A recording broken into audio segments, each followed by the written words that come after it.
Well, good evening. It's Monday, it's 7 o'clock, and that obviously means the one thing: this is Drift Crash.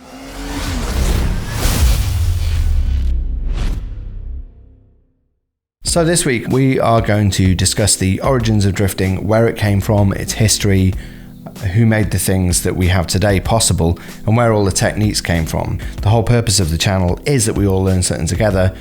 Not necessarily from me, but certainly from the people that I've learned it from. So if we head back to the earliest origins of drifting, we will find them in England. During the 1960s and 70s, there was a gentleman called Roger Clark who was busy rallying about the place in his Ford Cortina GT. Roger would go on to be the first UK driver to win the World Rally Car Championship in 1976 and earn himself an MBE in the process. Now, whilst Roger was out and about rallying around Europe, that's when the Japanese stepped in, and there was another racing driver who was originally a motorbike rider that had an accident, called Kunimitsu Takahashi. Kunimitsu was obviously inspired by what he saw in Roger's driving and took it back to Japan and sort of honed it a bit further, where ultimately it would inspire the next generation of drivers, beginning with probably the most influential character that's been in drifting since its inception, Keiichi Tsuchiya.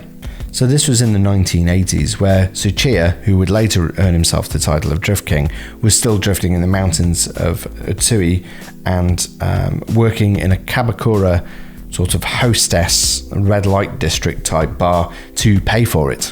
It wouldn't be till a few years later when his driving skill actually caught the attention of a chap called Daijiro Inada, who in 1981 launched these magazines here, which are known as Option Magazine and Option 2 Magazine. Daijiro would later partner with Tsuchiya as they progressed further with drifting, and also lobbied the government to change the regulations in Japan, which at the time meant that you couldn't actually modify your vehicle. So you'll see a lot of cars from that era, they will have a aftermarket wheel, but it will be in a standard size with a standardized tyre and normal ride height. So jumping a year forwards, another magazine was actually launched, which is this one, which is called Carboy. By 1986, they'd actually launched the Carboy GP, which would then last until the late 90s. Again, another small step forwards would see us in 1987, when Keiichi Tsuchiya and Daijiro Inada would join forces and create what is known to be the first drifting video, which you can still find on YouTube now, and it is called Plupsy. I'm not really sure why it's called Plupsy. By 1988, Tsuchiya and Daijiro launched something called Ikaten. Ikaten is a style of competition in Japan that's based on solo runs. Later it would be team runs as well, because obviously people would run in teams on the mountain. The interesting part about it is that Ikaten actually means fried squid. So not only do we have a video called Plupsy, we now have a competition called Fried Squid. Ika meaning squid, and ten for like tempura, so literally fried squid. However, it's actually a play on words from something that is Ikatsui and Tengoku. So Ikatsui is it literally means good run, like cool run, and Tengoku means heaven. So it's like good run heaven. So hence Ikaten was born, and it ended up being called Fried Squid because just Japan. All of this automotive nonsense basically got so popular that it demanded its own video. Now, some of you out there may not have seen these. They're called VHS tapes. And they used to be in different formats. So actually to get one of these to play in England was quite difficult. But here I have a couple of copies of Option. One is Option and one is Option 2.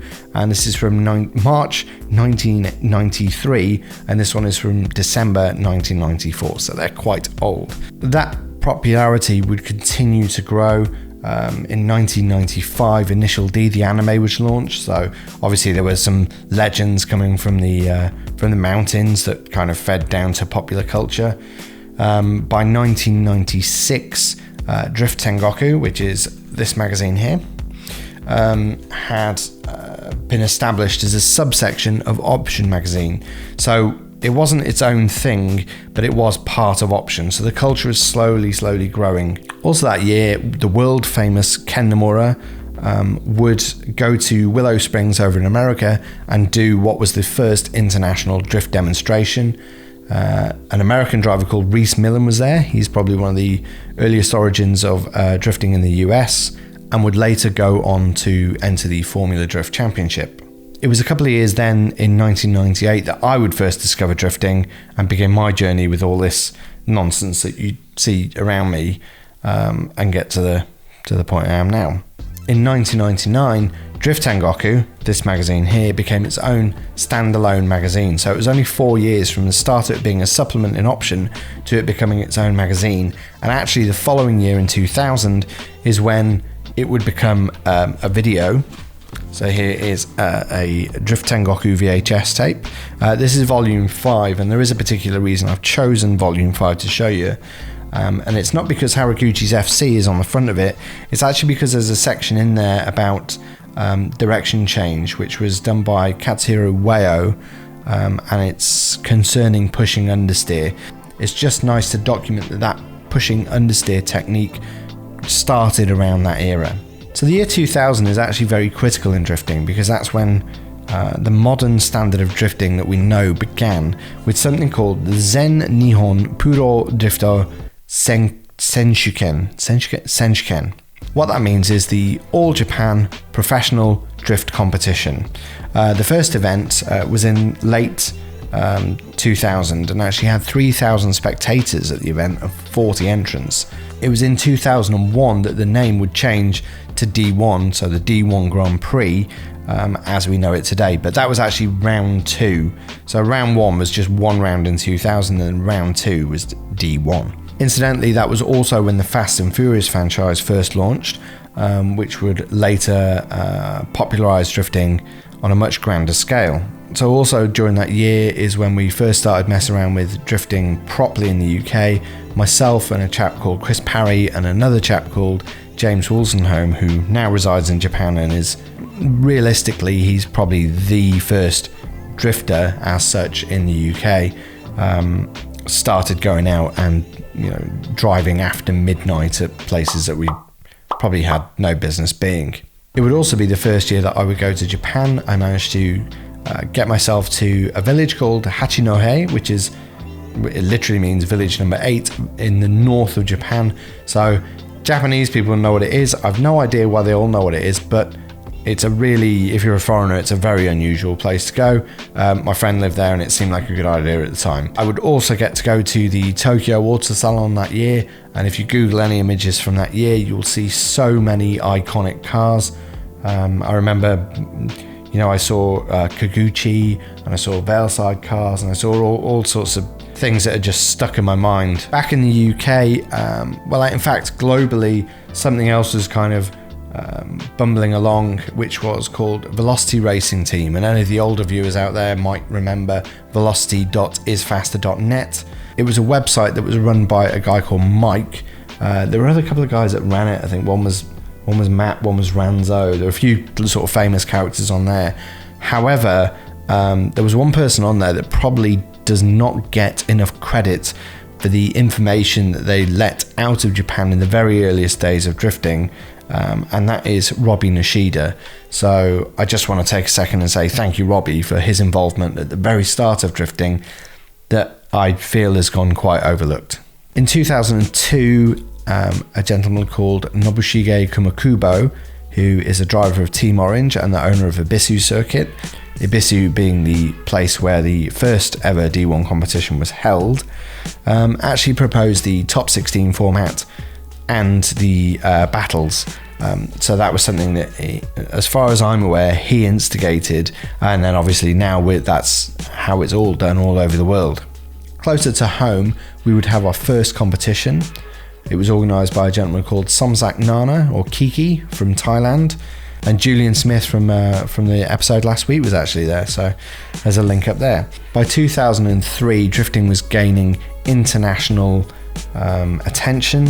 and the first D1 exhibition match was held in Irwindale Speedway with Slipstream Media and a subsidiary which was created to facilitate that, which was Formula D, which was run, organised and potentially owned by Jim Lau and Ryan Sage, who still own Formula D to this day. Another influential character also began his career in drifting that year. That is Kieran Hines from Ireland, who would then continue to judge drifting right up until present day and have a massive influence on line technique and the way judging is implemented.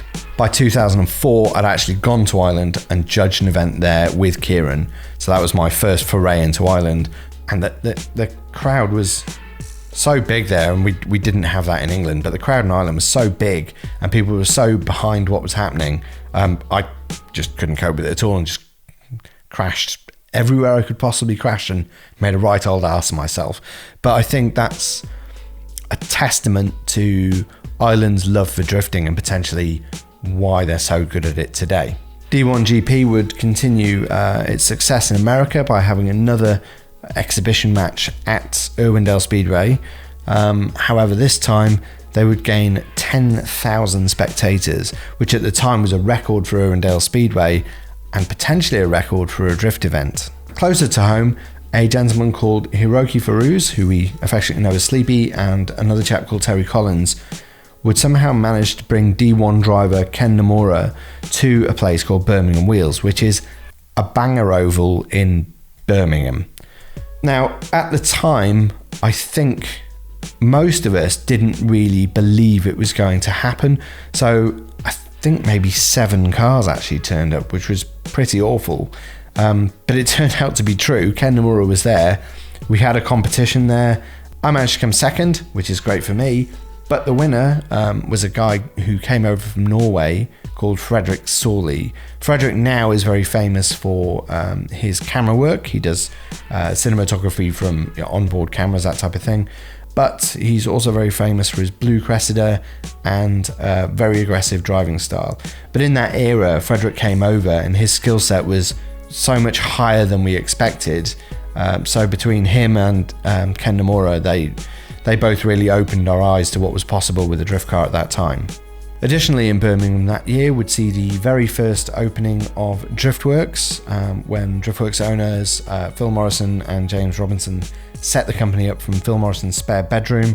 Driftworks is probably now the biggest drift parts supplier, certainly in Europe, if not one of the largest in the world. Critically, in 2004, there were 2 instances in Japanese driving which would also sort of pave way for the future. One was at Meihan, and it was a guy called Kazuya Bai, or Chunky Bai, who was first seen kind of running the wall and getting sparks off his rear wing. Additionally, the late great Atsushi Kuroi would create and start messing with something that ended up being called the Riverside Knuckle. So Kuroi was kind of one of the first guys who really started playing with large angle, high angle, high speed drifting and high power drifting. If anything, I would say that is Kuroi's legacy. It's a damn shame he's not with us today. However, his knuckles are still in use.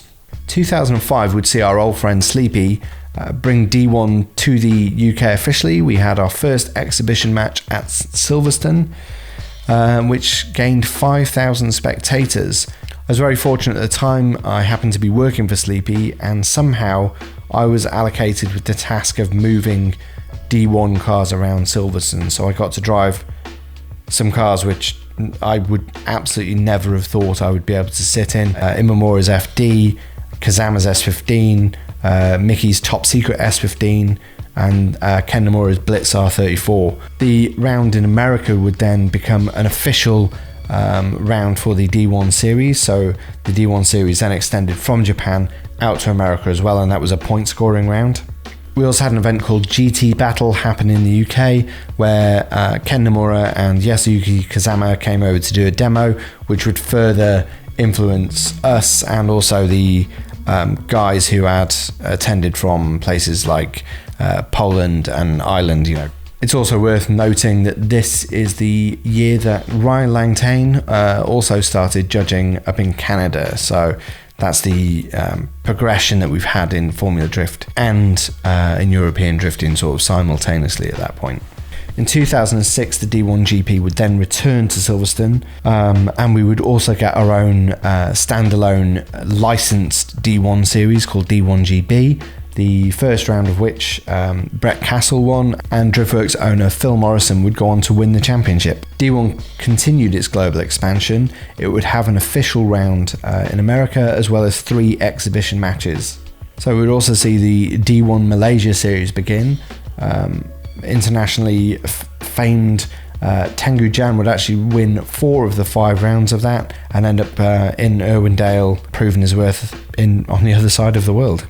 D1 would also have a driver search in New Zealand, as they intended to expand further in that direction, as well as creating the D1 Street Legal series in Japan. Drifting's popularity in Ireland would also increase, where at this stage they had so many drivers that they launched the Top 32 battles, as well as Kieran's line-based judging system, which we will come back to in a different episode.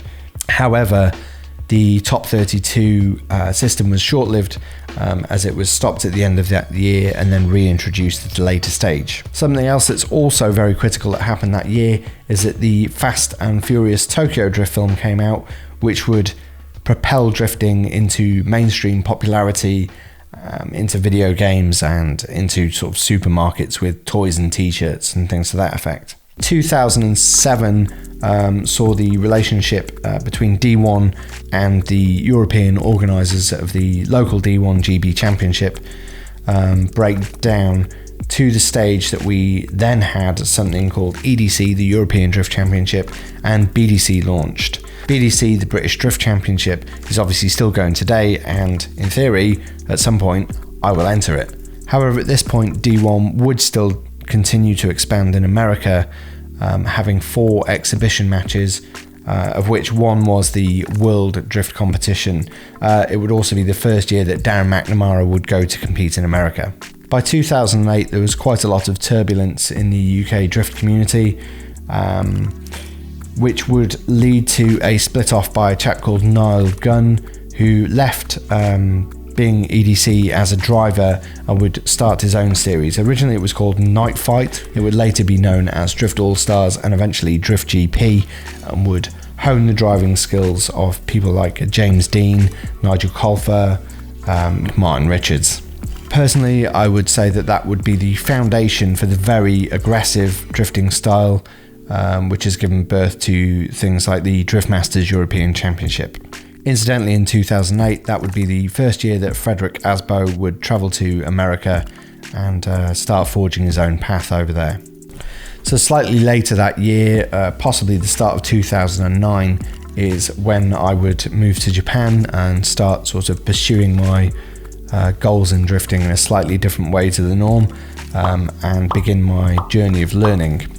Incidentally, that would be the year that Naoki Nakamura also won his first D1 Street Legal Championship. I think the only thing I won that year was that I became the All Japan Battle Gear Downhill Champion. There's a picture. I did that. Stepping away from that nonsense, 2010 would be the year that D1 would celebrate its 10th anniversary. However, the situation with D1 had soured to the point where Tsuchiya and Daijiro, after all of their work, decided to resign and move on with different projects. At least for myself, I'm very thankful for their huge input into drifting. In 2011, quite a few things happened that would change the course, as it were, and change people's outlook on drifting. So one of those things, I suppose, would be Outsiders. I'd actually moved back from Japan at that stage and ended up back in Japan with all the boys filming that. And so when we actually went and filmed that, the idea was that because I'd had such a spectacular time living in Japan and pursuing these goals, I just wanted to take the guys back there and somehow not necessarily document it. I think that was an afterthought, but definitely show them what was out there and show them a different way of approaching drifting, which I hope did some good, and I hope some of you enjoyed that. Speaking of Japan, the Japanese laws would change governing gangs. Now, Tsuchiya and Daijiro are probably not that well known for their influence over the government and their lobbying to change laws, meaning that you could modify your car, which is why you started seeing a lot of modified cars and motorbikes on the street. That was actually them. Basically, the way it worked is that police would have to physically stop you in a car and drag you out of it to prove that you were the person committing the traffic offence, which is why everyone used to run away from the police, because they also had limits in place where the police couldn't do more than 110 miles an hour, and if you're in anything that has over 300 horsepower, then that's not really a problem for you.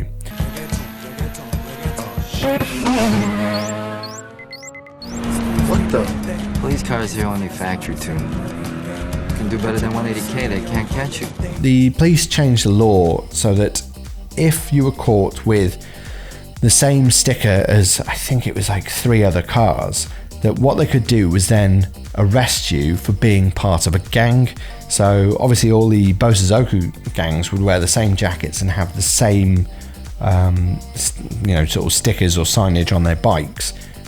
So that was the original intention of the law, was to stop the Bosozoku riders, who were a genuine problem. The law was then used to stop drifters.